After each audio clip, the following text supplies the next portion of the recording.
It's the 15th of January and I'm Jerusha Sukthia Rath. You're watching News 24 Live. Welcome. Now, every morning we go through the day's newspaper front pages and we're going to kick it off with the front page of The Star.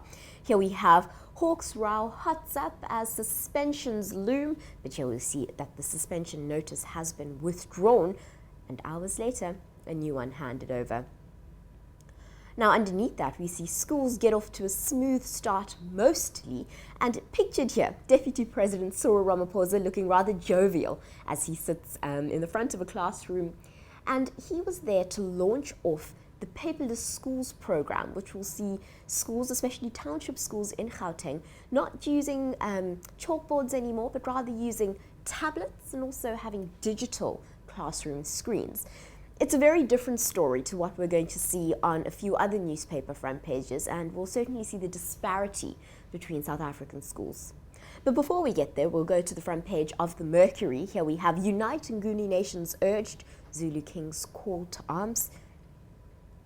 And if we move on to the front page of the Sowetan, here we see, instead of back to school, we see back to tree school, as nothing has changed for some learners as they sit under a tree. The teacher teaches with a chalkboard, and apparently it began to rain on that first day of school. So really this disparity between tablets being handed out in some classrooms in Gauteng and learners and teachers having to sit under trees in the rain as they try to learn in others.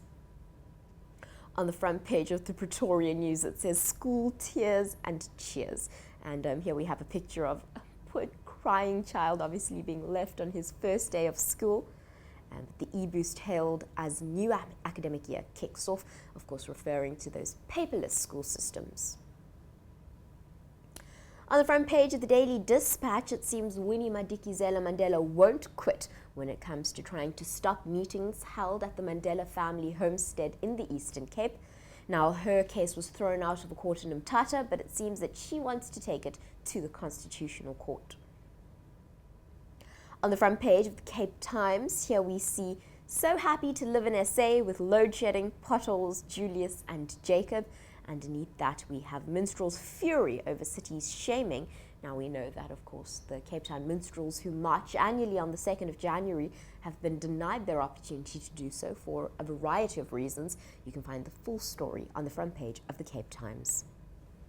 That's it from us in our newspaper front pages for today. Stay tuned to News 24 Live because we're going to be updating you on these stories and so many more. And today we're going to be looking specifically at the cost of education in South Africa.